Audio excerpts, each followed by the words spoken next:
Life. What is life? Life is like an egg. Boiled egg. What does that mean?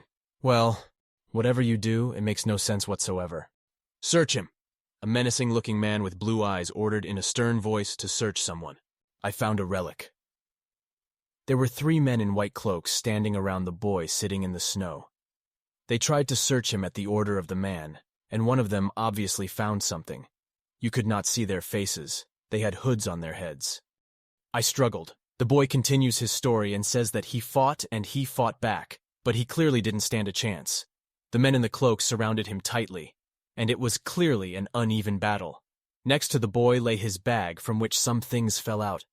But the main thing was already in the hands of the mysterious cloaked men. One of them, holding a mysterious relic with precious stones. The man who recently gave the order to search the boy swings a huge sword at him, clearly intending to kill him. I fought to the very end until I was killed, just like in the game. Kill. A phrase went through the boy's head. Don't be so angry, mother of spoils. Kill! Once more, the menacing phrase sounded in the boy's head. In the meantime, a brush and bandages crawled to his body. It was obviously an unusual brush, but some kind of ancient relic, and the people searching him clearly did not pay attention to it. But it seems it was their mistake, and it is this brush and bandages crawling to the boy that is the cause of the menacing phrases in his head. Kill! The phrase rang in the boy's head again, while the bandaged hand crawled closer and closer to him. It was clear that the spirit hidden in the hand craved revenge. If you're worried about the divinity inside the relic, I've already taken it. The boy realized that the people searching him had taken the wrong thing, because the relic with the gems was just a distraction. The real divinity he kept to himself. And it didn't attract anyone's attention. The boy takes his head because the man with the sword did what he intended. But it's not that simple. The boy puts his head back together with his body. After all, he has the secret relic. And it was foolish to think that a man with a sword could just kill him after they searched the boy. The only thing is, I lost all my money. The boy realizes that even though the men in the cloaks were unable to kill him and take away his most precious possessions, they stole his money and jewels. But even so, it is nothing compared to the fact that he survived and saved himself. The closer I was to 30, the busier and more tired I was of games. So I had to compromise with reality. Use cheats. I can't even remember the name of the game now. But I bought it to play. To the Priest of Spoils. Who is the Priest of Spoils? Hard to get a class, hard to play. Has the lowest efficiency. But what can I do if my heart beats so fast from one description? The boy tells the story of how he first bought the game and chose his favorite character there. Yes, this character wasn't the strongest character. He wasn't the coolest in the game. But he liked this character a lot nonetheless. When all the class quests were completed and the materials were gone, I became a Priest of Spoils. The boy liked to sit in front of the computer and play his favorite game for a long time. He passed all the levels for his favorite character. He completed all the missions and tasks. One day when he passed the last level of his character and finally finished the game completely, something incredible happened. He fell into an abyss, and his room disappeared from view. The boy was falling headlong into a green portal, himself not fully understanding what is happening here and where he went. But later it became clear that he was now his own favorite character. He had become a Priest of Spoils.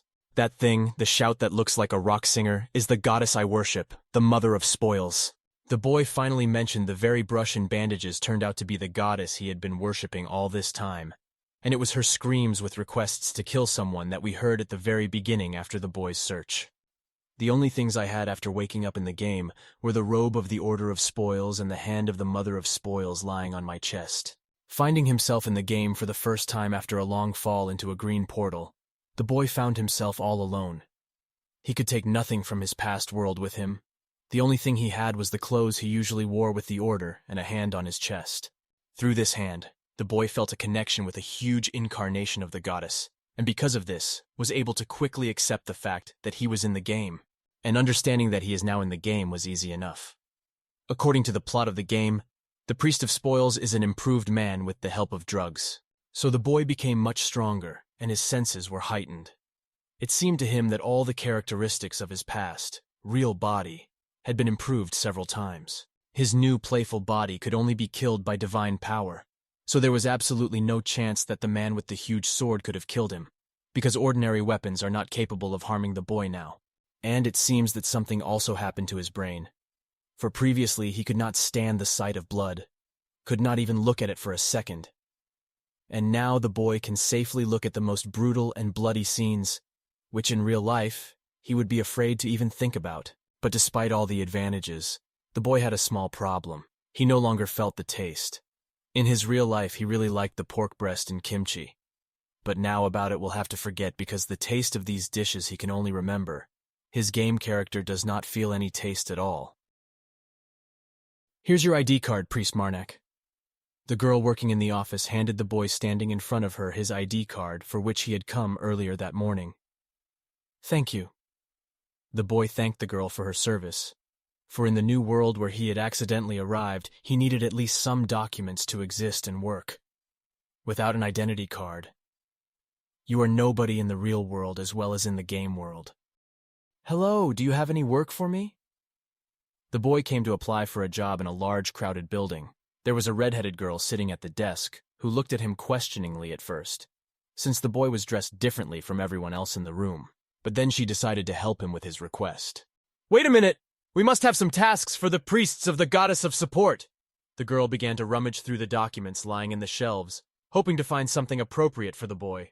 After the boy found himself in the new game world, he realized that he needed to find the nearest town to get settled in the new society, get an ID, and find a job. The closest town to him was a town called Gies. In this city, the boy decided to introduce himself as a priest of the Order of Support. If you are in one order, but present yourself as a member of another, then God immediately becomes furious and leaves a mark on you, a mark that only members of the order can see. This mark is called the Brand of Punishment, but the Mother of Spoil is lenient towards such actions. The Order of Spoilage is the enemy of all others, and boy, he is hated by all the only follower of the Mother of Spoilage. That is, the boy can lie to others about his affiliation. Unlike other people, his God will not punish him, because the Mother of Spoilage does not punish such actions, and the boy will easily get away with it if he will present himself as a representative of other orders to which he has no relation. Oh, I found it. The girl with red hair spent a long time rummaging through the papers next to her desk, hoping to find a suitable job for the boy, and finally she was able to find a suitable option for him. Here, Priest Marnak. The girl held out a piece of paper to the boy standing in front of her. I'd be happy to work with you, said the girl, smiling and handing the boy the paper with the job offer. The boy, without much enthusiasm, picked up what looked like a very old and slightly yellowish-colored paper and began to read. What kind of job offer was written on it? On the paper was written, Advertisement, Hunting Bandits or Monsters. Lately, farmers around our town have been going missing more and more often. Whoever finds and defeats the culprits will receive 30 silver coins per head. That is, 30 silver coins for each person you can catch. If you can't defeat them, you get 1 silver coin for information about the perpetrators. Usually most mercenaries ask to read for them because they do not understand letters and cannot understand what is written on paper job advertisements. So most often people who come to this girl to get a job ask her to read for them what is written on the paper. The boy's real world is very different from the one he spoke in his real world, but in spite of that now, he easily understands the speech and writing. Can I get part of my reward up front? The boy asks the red-headed girl if he can get the money up front before the job is done. Well, I'll make an exception just for you, priest, and you'll still have to pay the fine if you don't make it tomorrow. The girl reluctantly agrees to the young man's offer, but he will still have to pay a fine if he gets the money, but does not do the promised work. Kill!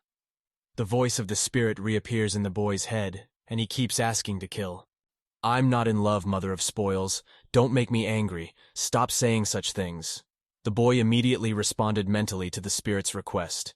He was used to such behavior and such strange requests, and the boy had already learned not to respond to them seriously. The priest of Marnak. Wait. Suddenly another boy, blond and blue-eyed, appears from behind the boy. He comes closer and begins a dialogue. I'm sure you're not from this town. Will you tell me about your hometowns? By the way, if we follow this road, my village will soon appear. I hope my mother and father are all right. The character was trying to remember who the blond boy was. I think his name is Pierre. The boy remembered the name of the blue-eyed stranger. But he did not expect Pierre to start a dialogue with him with such enthusiasm, to start asking him about something or to tell him about himself. Communication with other people in the new world was a great difficulty and unusual for the boy. The boys continue to walk together along the road, and Pierre continues his stubborn conversation. Thanks to Captain Galade's generous gift, my parents shouldn't have any problems this winter, but I'm still worried. By the way, are you aware of the latest news? There are rumors that the farmers are not being attacked by bandits or monsters, but by ghosts. What a talkative boy Pierre is, after all, thought the boy. But suddenly someone called out to Pierre from the front and he had to step forward a little. He told the boy his name and said he would be back soon. Kill! Again the boy's voice sounded in his head, calling him to kill. Why do you keep telling me to kill everyone? There will be trouble if they die. The boy wondered why the voice in his head kept telling him to kill someone. They hadn't done anything wrong. It seemed as if the spirit didn't care who to kill. It just wanted to kill someone. Kill! From under the boy's cloak began to show the hand, the bandaged hand that was part of the deity. It tried to break free and show itself, but the boy immediately shoved his hand back in and covered it with his cloak. Afterwards, he told her that he seemed to have gone a little overboard and that the deity wasn't going to be too hard on him. During the time the boy has been hunting in the game world, he has been constantly together with this deity in the form of a brush, and he is already used to communicate with him in a friendly way. He asked how many fingers would you estimate the two boys ahead of him. At the same moment, the boy saw that over Pierre, the boy with whom he had spoken minutes earlier, there was one finger, and over the man who had called Pierre to him and who was now walking with him, there were 2 fingers. Well, everyone's pretty ordinary, thought the boy when he saw the assessment. The point is that a boy can receive a certain amount of divinity for mother's spoil for killing people, but different amounts of divinity are given for different people. Each person can be graded on a 5-point scale from 1 finger to 5. And depending on the score, the boy is given divinity points. 1 finger is 10 divinity points. 2 fingers are 100 divinity points. 3 fingers are 1,000 divinity points. 4 fingers are 10,000 divinity points. And 5 fingers are 100,000 divinity points. If the boy can score 10,000 divinity points, he gets 1 power. 10,000 points is quite a lot, but if you find a man with a score of 4 fingers, you can get 10,000 points for 1 kill of him. The boy recalls that he, too, once received this power when he took the relic and absorbed the divinity. Now there are 12 more relics left. The mother of the spoils said that if you collect the divinity of all the relics, then any wish of the boy will come true. The boy thought that if he had the opportunity to fulfill any wish he had, the first thing he would do would be to regain his sense of taste, because he missed his favorite foods from the real world very much, because in this world, he cannot experience the full pleasure of food. Then suddenly, Pierre came back to the boy.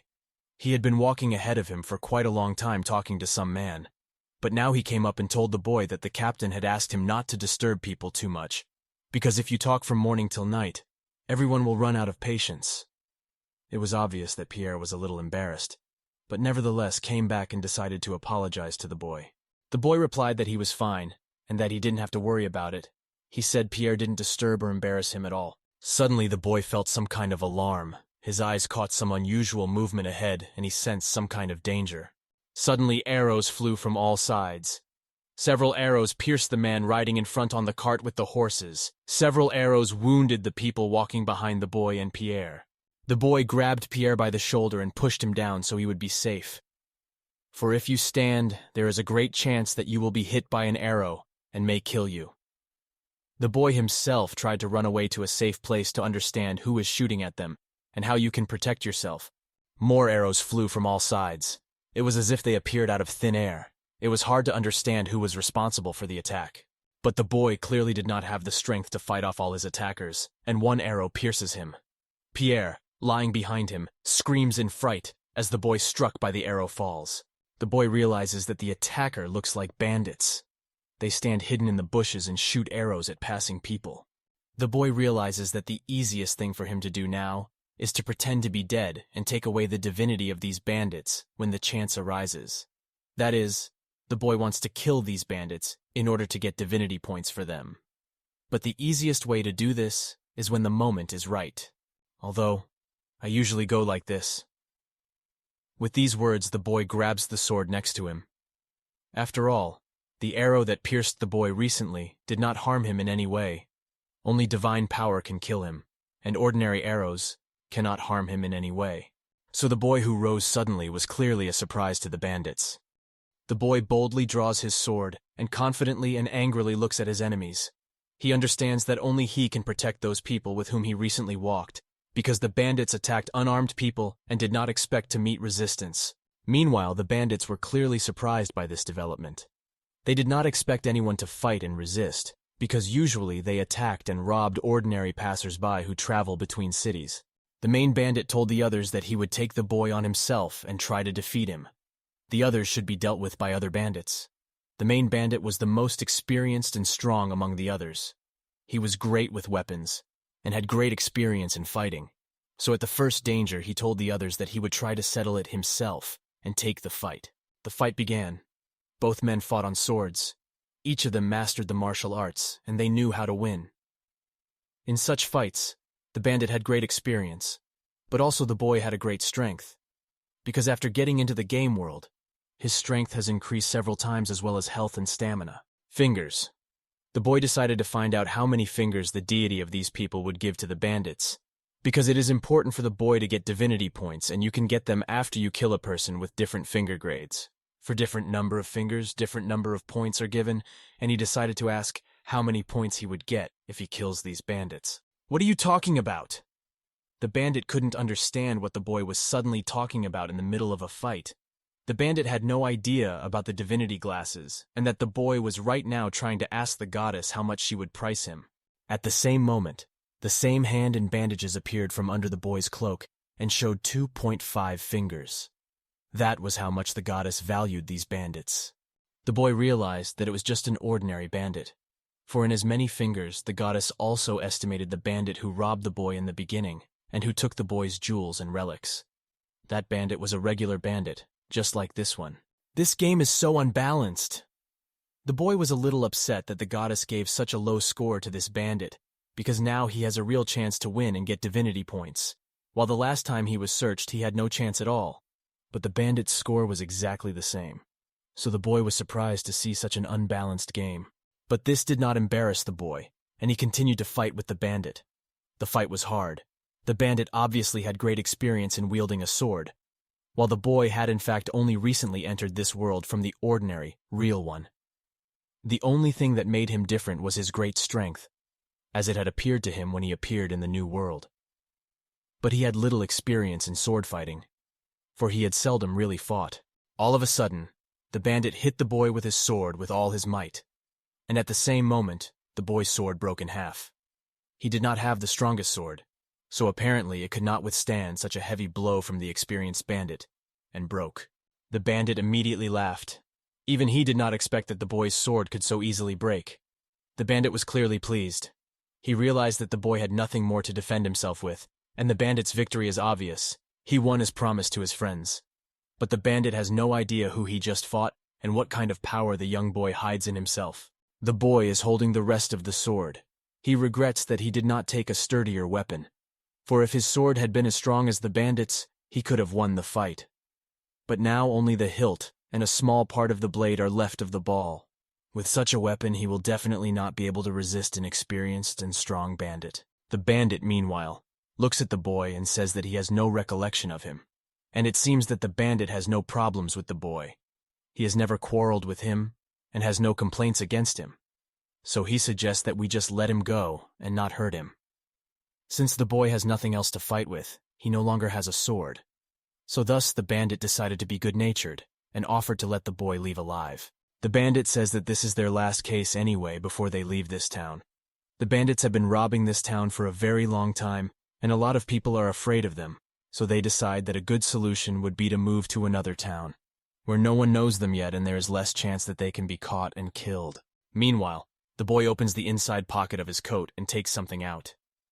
He knows that he has a real weapon there, much more dangerous and frightening than a sword. If the bandit knew what was hiding under the boy's clothes, he would definitely run away in a second. "I have a counteroffer for you. Stop being bandits and leave right now." The boy understood that the bandit could not threaten him. He could not kill him, as only divine power could kill the boy. Therefore, the boy can easily defy the bandits and not fear for his health and life. He suggests that the bandits permanently stop robbing and looting civilians and urges them to leave this city now, where they have killed many people. Are you serious? Do you seriously think we're just going to go along with this and walk away? The bandit couldn't believe the boy's audacity because he had just offered the boy to save his life. Other bandits never offer their victims to save themselves, but considering this was their last case, and they were planning to leave town, the man decided to show kindness and let the only boy alive. But the boy began to be defiant and to laugh outright at the bandits, which they simply could not believe. No, I was just kidding. The boy admitted to the bandits that he was just kidding. The boy stood with a smile on his face and looked merrily into the face of the bandit. Another would have tried to run away and save his life, but the boy knows he is immortal and has nothing to fear, so he can afford to grin in the face of his danger. Suddenly, from behind the boy, an arrow flies straight at his head. This arrow was fired by one of the remaining bandits, one of the main bandit's assistants. "Too long, you jerks! I thought I was going to die!" Turns out the chief bandit wasn't going to have a fair one-on-one fight with the boy. He only tried to divert the attention of the main threat. The chief bandit immediately realized that the boy posed the greatest danger, so he decided to distract him while his assistants had to kill him surreptitiously. This they did, and now the captain resents that they waited too long, and the boy could have killed the main bandit in that time. "Don't joke like that. We saw you cut his sword in half." The bandits justify themselves by saying that they saw how the main bandit was able to defeat the boy. They saw him cut his sword in half and they understood that the boy was no longer a threat. That's why they waited a long time, because they understood that the main bandit was no longer in any danger, since the boy is unarmed. The main bandit replies that he simply calculated where to hit the boy's ball to make it break.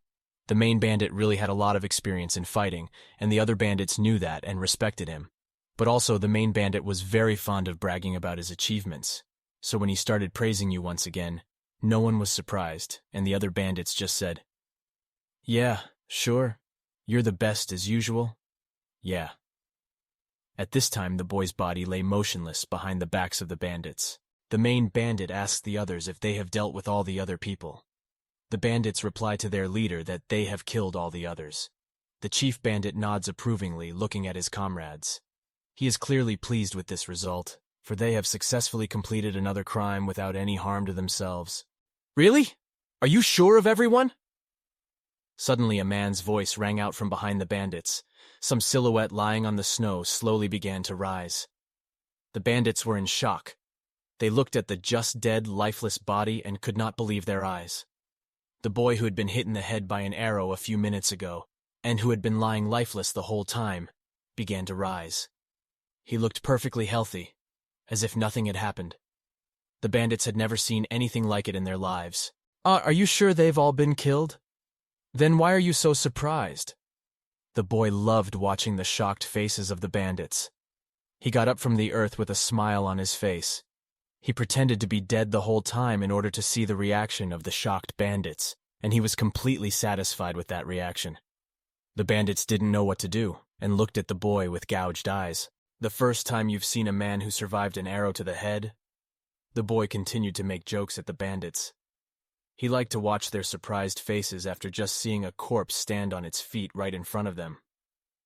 The boy was holding the arrow that had just pierced his head.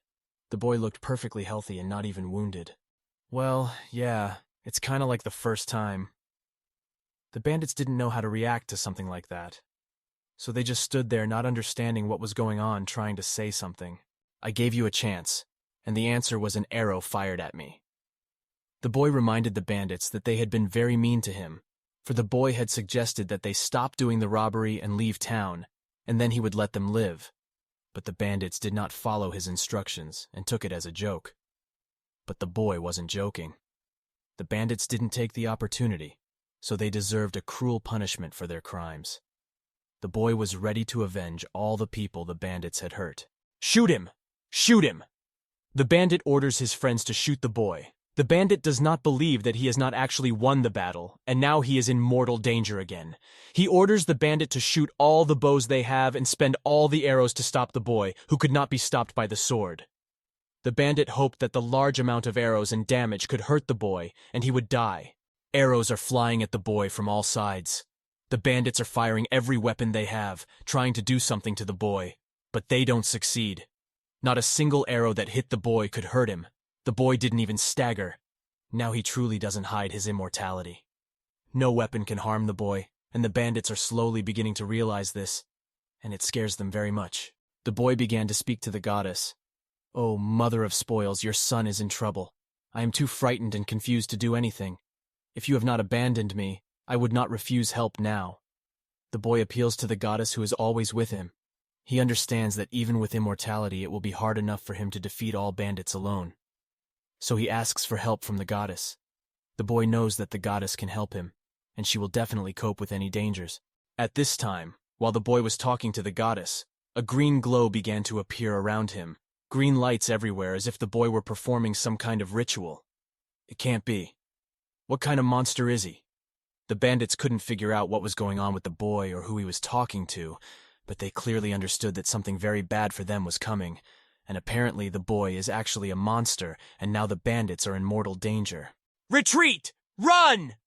The main bandit orders all of his friends to run away. He realizes that mortal danger is coming, and they will not be able to defeat the monster alone. So the best solution for them at this moment is to flee. The bandits try to hide in the nearby woods, as it is winter, and they had a chance to get lost in the drifts and snow-covered trees. "We can't get through. There's an invisible wall." Almost as far as the forest, the bandits hit an invisible green wall, banging their hands and feet against it, but still unable to get through or break it. It's a super strong green shield wall. The bandits don't stand a chance of breaking the strong barrier in their way and getting out. So now they are trapped and locked alone with the boy and the deity. In fact, this green wall is a line that the living cannot cross. It is a skill that must be activated to unleash the power of a spoil priest. The barrier prevents living enemies from escaping and conceals the divinity of the spoil. Thanks to this protective structure, no outsider can help the bandits or see the goddess, as this protective wall makes it invisible what goes on inside it. So now the bandits are locked inside the dome. I am so glad of this power. Mother. The boy crossed his arms, and more green glow began to appear around him. The boy's eyes began to glow green. Green smoke and various symbols associated with the deity began to appear around him. It was obvious that the boy was beginning to do some sort of divine ritual, and he was in the process of summoning the mother of spoils. "No choice. Draw your swords."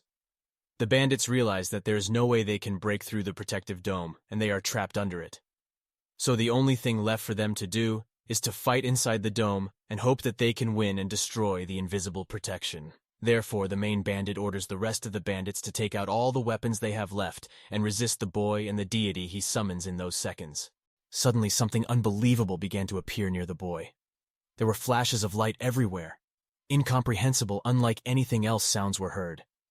Different dirt, sticks, branches were flying from all sides. It was all the result of something unbelievable appearing near the boy. It was clear that he had summoned some unknown being, and right now it would try to kill and punish the bandits for all their evil deeds. "Captain! Look at this!" The bandits tried to point their finger at what they were seeing in front of them. None of them could believe this was really happening. In all the time they had been sorting things out, they had never seen anything like this. And right now they were numb and standing there in shock appearing before them. Inside the dome stands a huge, unlike anything else, insanely strong creature. It looks at the bandits harshly and aggressively. The creature realizes that it is much stronger than everyone under the dome, and no one can harm it. The creature had muscles all over its body, a creature hundreds of times larger than the average human, and thousands of times stronger. But since everyone is under the dome, no one around it or outsiders can see this creature. The creature hits the ground with a huge fist next to the standing bandits. And after the impact of the creature, there are cracks and dents on the ground. So strong was the blow. What is it? The bandits can't understand what kind of horror appeared right in front of them. They can't believe their eyes. After all, before they had only heard of such things in fairy tales and mystery stories. But now a horrible creature is right in front of them and wants to kill them. It's the monster. The main bandit realizes that there is a monster in front of them, a monster who wants to harm him and his team. The main bandit understands that their resistance is useless. The monster is many times bigger and stronger than them, and arrows and swords can do no harm to this huge creature. Moreover, they are inside an invisible dome that is isolated from sound, so no one around them can help them or stop the monster. Meanwhile, Monster is getting closer and closer to the frightened bandits. He intends to punish them for all their crimes and rid this town of criminals who are guilty of disappearing people and numerous robberies. Help! Somebody! The bandits desperately tried to call for help. They didn't know what to do or what would help them escape. After all, they are trapped alone with a huge monster that wants to kill them, and there is no chance they can get out of the dome. Priest, please let us go. We will never be bandits. The bandits tried to appeal to the boy. They realized that they had angered the boy, and now he would turn this huge creature on them. The bandits try to talk the boy into stopping the huge monster from hurting them, but it's too late. The bandits deserve to be punished for their crimes. You can do whatever you want, but leave the heads intact. The boy turned to the monster and urged him to leave at least the heads from the bandits.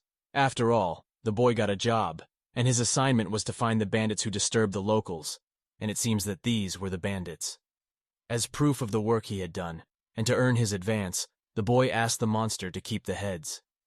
The bandits' heads will be tangible proof that the boy did the job and rid the town of bandits. The boy thought about collecting divinity points from the dead bodies of the bandits' victims, ordinary people whom they had killed and who could not be saved like the boy. But if the boy collects the divinity points from the bodies of those people, their bodies will disappear. And then if the guild members came to investigate, they might suspect something. So the boy decided not to collect the divinity points from these bodies. The boy thinks he should try to save Pierre. Such an act would improve his reputation. After all, in the new world, no one knows him at all. He has no friends.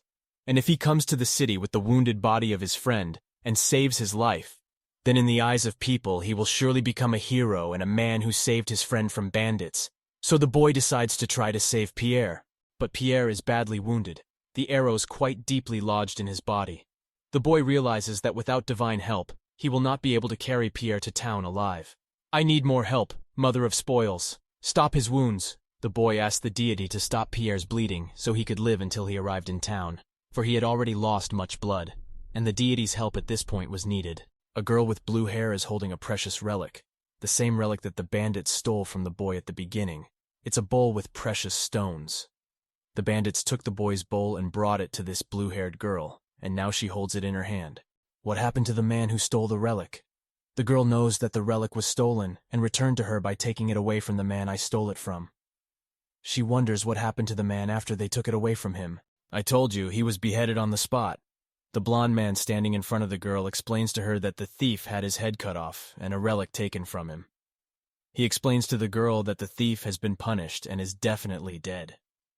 The man doesn't really know that the boy survived. What happened to the body?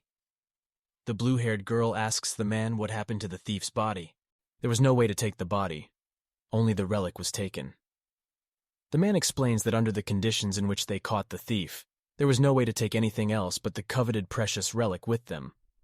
The only thing the bandits took then was that very bowl. The boy's body remained there. Priestess, is everything okay? The girl looks enigmatically at the blue glow right in front of her and stands with his back to the man. So the boy decides to ask if everything is okay. You can come back first. The girl replies to the man that he may not wait for her and return alone. And I plan to go on a pilgrimage. The girl stares off into the distance with a serious look, and earnestly, with full awareness of her intentions, reports her intentions. A pilgrimage? But why so suddenly? The man is very surprised at such a sudden decision of the girl. In his opinion, pilgrimage is a very serious, and such a decision cannot be made in a short period of time. So he looks at the girl very surprised and waits for an explanation of such strange behavior. Don't tell me it's because of the prophecy. The man tries to find out the reasons for the girl's unusual behavior, he assumes that the reason for such a sudden decision is the prophecy. It is because of it that the girl wants to go on a pilgrimage. Exactly, because of the prophecy, and because I need to meet someone. The girl confirmed the man's hunch and reported that the prophecy was the reason she had decided to go on a pilgrimage. She was also planning to meet someone, but she preferred not to tell the man the details. Meanwhile, the boy carried Pierre on his back. He carried him to the nearest town. It was hard for the boy, but he knew that he had to save his friend, as it might help him later. And Pierre himself actually liked the boy. 10 years ago, a prophecy was given to all religions. The end that lurks beneath the living shell will come to this world.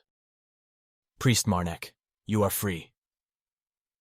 The boy still managed to drag his friend on his back to the nearest town, and at the main entrance to the town, he was met by the local guards and took the boy's body from him, thanking him for the kindness of his rescuer. The city guards were really surprised that the boy was able to drag the wounded Pierre into town alone. After all, Pierre was quite heavy and weighed about twice as much as the boy, and even the sturdy and strong guards had a hard time dragging Pierrot along, and the boy walked several kilometers by himself. At the entrance to the city, the boys were met by the same red-haired girl who had helped him with his work. She was glad to see the boy, and she told him she was surprised at his strength. The boy thanked the girl for the compliment. By the way, I have something for you. The boy remembered about the bandits' heads and handed the girl a dirty, shabby bag. I was told they were the source of the trouble, so I believe I was able to settle this problem and make the town a little calmer. The girl looked at the boy in surprise. She did not expect him to be so brave, strong, and courageous.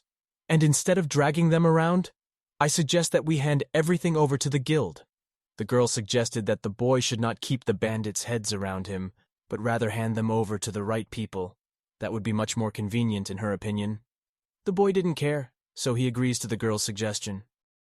By the way, do you have a place to sleep? The girl asked the boy if he had a place to sleep in the empty, nocturnal city, because it was already dark and we had to go home. Don't you think there's room for me in such a big city? The boy did not think that finding lodging would be a big problem, because the city was big enough and finding a free bed was not a problem. At least, that's what the boy thought.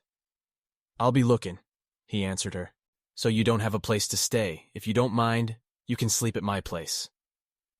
The girl realizes that the boy has nowhere to sleep, and now, in the night city, he has to spend time finding a place to stay, and it is not guaranteed that he will be able to find one at night, so the girl offers the boy a place to sleep overnight. Kill! Kill! Kill! In the boy's mind, the menacing calls began to echo again. It's the deity that doesn't like what's going on. The boy wakes up early in the morning with a hand in bandages clutching at his chest. It was holding the boy's chest tightly, clearly trying to hurt him. Thus the deity was trying to show that it was not happy with the boy's decision, and that it resented him.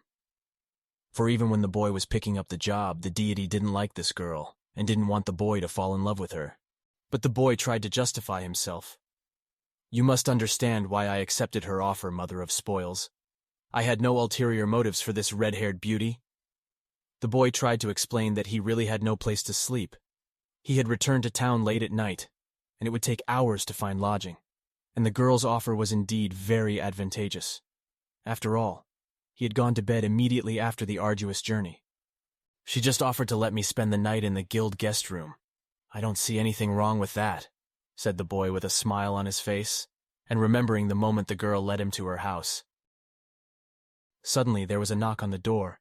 The door was quite old, and it creaked open. The boy was a little scared, but then he got used to the sound of that old wooden door. From the corridor he heard a girl's voice. Good morning, priest. The girl thought the boy was still asleep, so she came to wake him up. I wish I could let you rest longer, but one thing requires your attention. The girl realized that the boy had had a very hard day yesterday. Not only had he defeated the bandits and brought their heads back, but he had also saved his friend and carried him on his back for several kilometers. But the boy had already slept and rested, so he put on his slippers, told the girl not to worry, and went to help her. What's wrong? The boy wonders what the girl called him for. The Lord wants to see you. Turns out the girl was doing the Lord's bidding because he ordered him to call the boy. The Lord? Do you know why he needs me? The boy really didn't understand. Why does the Lord need him? For the boy has only recently found himself in this world, and already he is summoned to him by the Lord, the guild leader. It was very strange and unusual. But the girl told the boy the reason why the Lord wanted to see him. It turns out that Captain Galad, who died on the mission, was his half-brother, and the boy had been on the building and might know some of the details of what happened. The guild was a huge, very beautiful building with a green roof, columns, arches, and beautiful windows. This building stood in the heart of the city and attracted the attention of all passers-by. Most people of the city wished to be inside, as inside it was even more beautiful than outside, as the furniture and other things in the house were the most expensive and beautiful, which is only possible. In such conditions the lord lived. "My lord, the priest has arrived." The blond boy, a guild worker, brought the boy to the lord as the lord had requested before. The boy only had time to dress and brush his teeth after a nap. "You may go, thank you." The lord thanked the servant for complying with his request and bringing the boy in time. The lord always treated his servants well and loved them. "Yes, lord. Have a good morning," the servant replied to the lord and left. The servants in the guild also loved the lord. He was not mean or cruel and was always kind to the guild workers. In front of the boy stood the lord, aka the master of the town of Guys. His name was Traden Filion. The man was tall in a business suit and tie. He had dark hair and a small beard. The lord was quite old also. He had a coat of real fur on his shoulders. He looked like a real king of the city. The lord greeted the boy. "So you're the man who saw my brother's last moments? Would you like some tea?" But as soon as the boy's and the man's gazes met, he felt some excitement inside him. Something was clearly going wrong, and he could feel it. The lord was clearly agitated. As soon as the mother saw the lord, she drew a big green letter X. This letter was visible only to the boy, but it was bright green and impossible not to notice. The deity was clearly trying to tell the boy that there was something very important there that could threaten his life. Demon. The boy knew at once that the man before him was not human. There was not the slightest doubt that the lord was not who he claimed to be or who he was supposed to be. While the mother is hidden in her pocket, there is only one reason she could draw an X at the sight of the lord. This behavior of the deity is extremely rare. It almost never happens. It means a very serious warning. It should not be ignored under any circumstances, and the boy understands that the matter is very serious. The only reason why a deity would behave this way is because he is not a living being, and the only ones who are inanimate but can take human form are demons. The boy realized what a big secret holds the chief of this city, and that his residents and servants in the building are not even aware of it. What terrible things could he do while he was in charge of this city? Demons are usually much stronger than any other creature, but severely limited in what they can do of their own free will. To become part of this world, they have to make a contract with other creatures. That's why demons are attracted to all living things. But here the gods, they hated the demons, who gave as much as they took. So the gods declared to all followers and all living creatures that from now on those who are called demons are absolute evil. And so began the priests' hunt for demons. Because from the moment the gods declared that demons are the worst enemies for all living creatures, all the priests were eager to destroy all demons. By the way, the class of demon followers was quite difficult, so it was usually avoided. The boy began to remember his knowledge from the computer game, because he is now in the game and knows the features of all the characters. So when some characteristics or names of some characters are mentioned, his memory begins to flash back to him about whether this character is good or bad, weak or strong. The boy remembered that the demon follower class was difficult only because it was the second class he played in this game. And the emotions of passing the game in the beginning are the most vivid. So he always remembered the incredible complexity of this, his character. The lord was sitting at a table in the reception room of his palace, and he looked at the boy with wonder. It turns out that the lord also saw a huge green X, and he realizes that the boy knows his secret. Apparently, thanks to Galad's sacrifice, I was able to meet an important guest. The lord is not afraid of the boy, for in fact he is even glad to have met him, for in his entire city, no one has ever suspected anything, and today a young boy came from the first glance unraveled his main secret. Judging by how easily you unmasked my disguise, you're not a priest of the goddess of support, are you? The red-haired girl had reported to the lord before that the boy was a priest of the goddess of support, but the day the boy took a job, he lied to the red-haired girl, and now the lord had unmasked his deception. For priests of the goddess of support are not capable of seeing demons and understanding who is human and who is not. You can call me Creeping Weight. The lord introduced himself by his real name, and there was a change in his face as well. His pupils glowed red, and his gaze became much more severe than it had been moments before. I am a priest in the service of the Mother of Spoils. You may call me Marnak. The boy also introduced himself in response and told what goddess he really serves and what his name is. Wow, I thought they were all destroyed. Who'd have thought I'd meet a spoil sport later? The Lord was indeed surprised that he had met such a rare priest. After all, in all the decades he has been in charge of this city, he has never met one such priest, much less anyone who has ever recognized his true identity. So having met one such person in many decades, the Lord was very much surprised. Please, have a seat. There's no one else here anyway. The Lord invited the boy to sit down. There really wasn't a single person in the Lord's large office, so the man wanted very much to talk to the boy without strangers. Honestly, I didn't call you for any particular reason. The Lord sat across from the boy and looked at him earnestly. He had no particular questions to ask him, nor did he want to interrogate him or elicit any information or evidence from him. Galat was the captain of the band of mercenaries you were with. Can you tell me how he died? The Lord didn't want to punish anyone or find fault. He just wanted to know his brother's fate, how he ended his life, whether it was in battle or not. It was really important for the man to know how one of his family members ended his life. I'm ready to pay. At this point, the Lord pulled out a pouch of gold coins. He said he would give the money, in exchange for the boy telling him the story of how his brother died. The boy needed the money, so he agreed without hesitation, especially as he was happy to help the man who had lost his brother. The boy spent about 30 minutes telling the Lord all the circumstances and the whole story of his brother's death, and the Lord sat silently and listened to the boy. At the end, the man thanked the boy for his honesty and gave him the money. It turned out that Lord's younger brother was desperately looking for a job, but could not find it because he was not given it at the labor exchange in the city. But Lord decided to help his brother and bypass the exchange and found a job for his younger brother. But on the way from the city to the place where the brother was going to work, he died. But Lord had no idea that his help would lead to his brother's death. After leaving the building, the boy again heard the menacing phrase, "Kill," in his head. This deity was not happy that he had taken money for it. The boy justified himself that the Lord was not trying to seduce him with gold. It was just pure intentions to learn his brother's fate. He claimed that he was not greedy at all. All the more reason for the boy to need the money in the new world, especially now. You're back, Priest Marnak. The red-haired girl met the boy again. She was clearly glad to see him. She invited the boy to greet the priest of the Order of Enlightenment, who stood a few feet away from where they met. Order of Enlightenment? I don't want to see those crazy fanatics. The boy thought he didn't want to associate with the representatives of this order, but he just had to look at them. The mother at the same second noticed that one of the representatives of the order has a sacred relic. In the corner of the room stood 3 people, 2 men and 1 girl. One man had a deep scar on his face, and the second man had a huge hammer behind his back. They were all representatives of the Order of Enlightenment.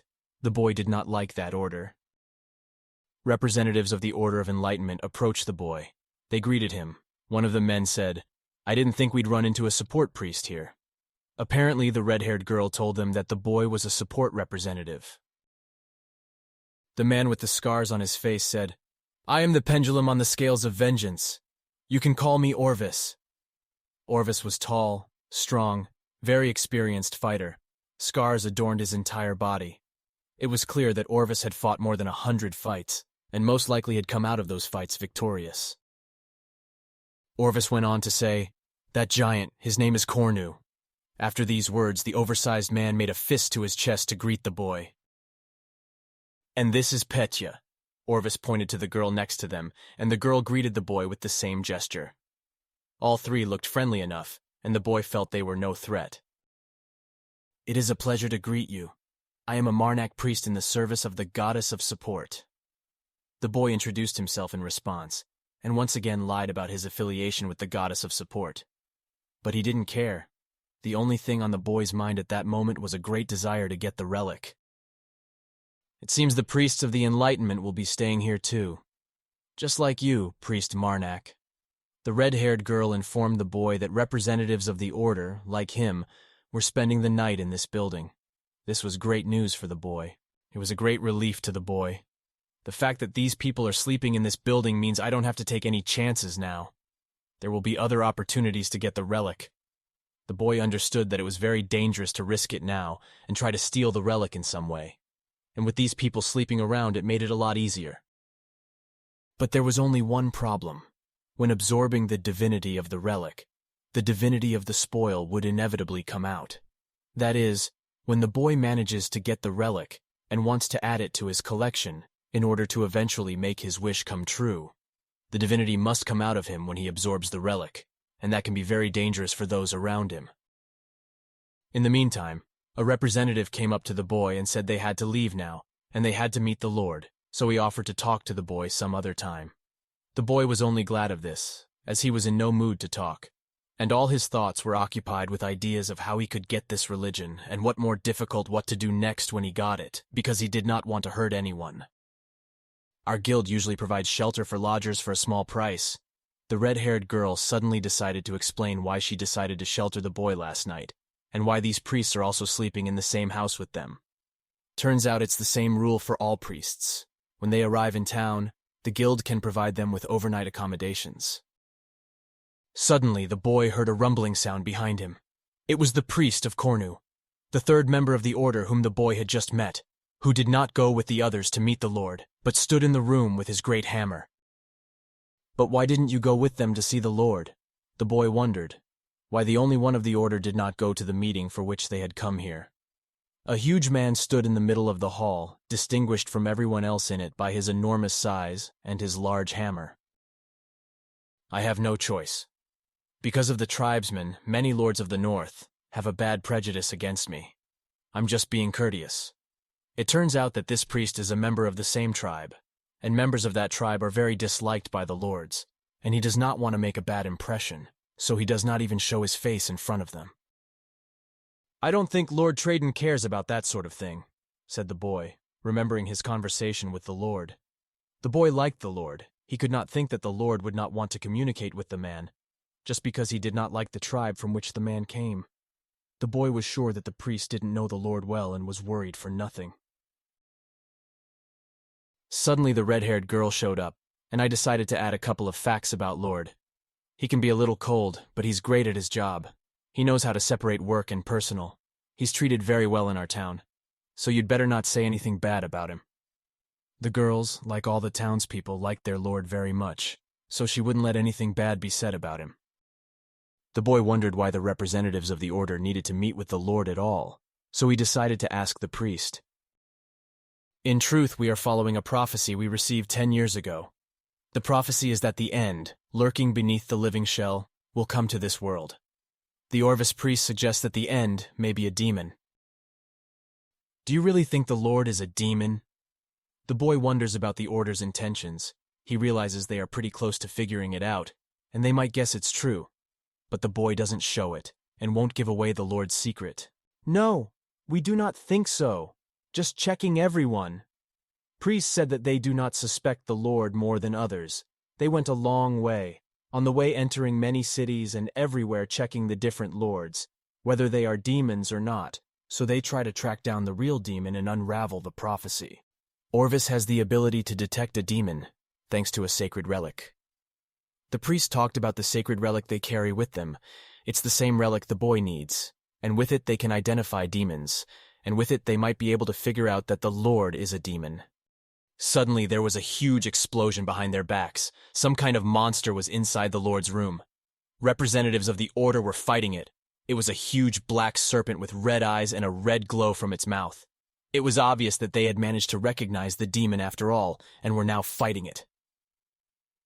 The boy felt sorry for the Lord, for he seemed like a good man with a good story, but there was nothing he could do. The fight was already going on, and the fight was unequal. Scales of vengeance! One of the priests raised a huge hammer above him. Everything around him began to glow with blue light. It was clear that the priests were defeating the demon, and he didn't have much time left. Die, unholy monster!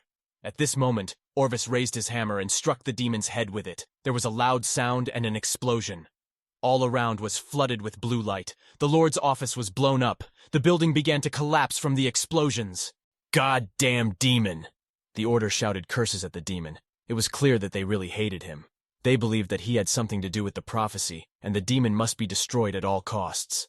They're fighting a demon. We need help. A representative of the order who was standing next to the boy and the red-haired girl realized that there was a battle going on, and they seemed to have found the demon. He rushed to the aid of his friends. Surely he too thought that the demon was the deadly threat to the world. Go ahead, I'll be right there. The boy realized that he didn't want to fight the Lord.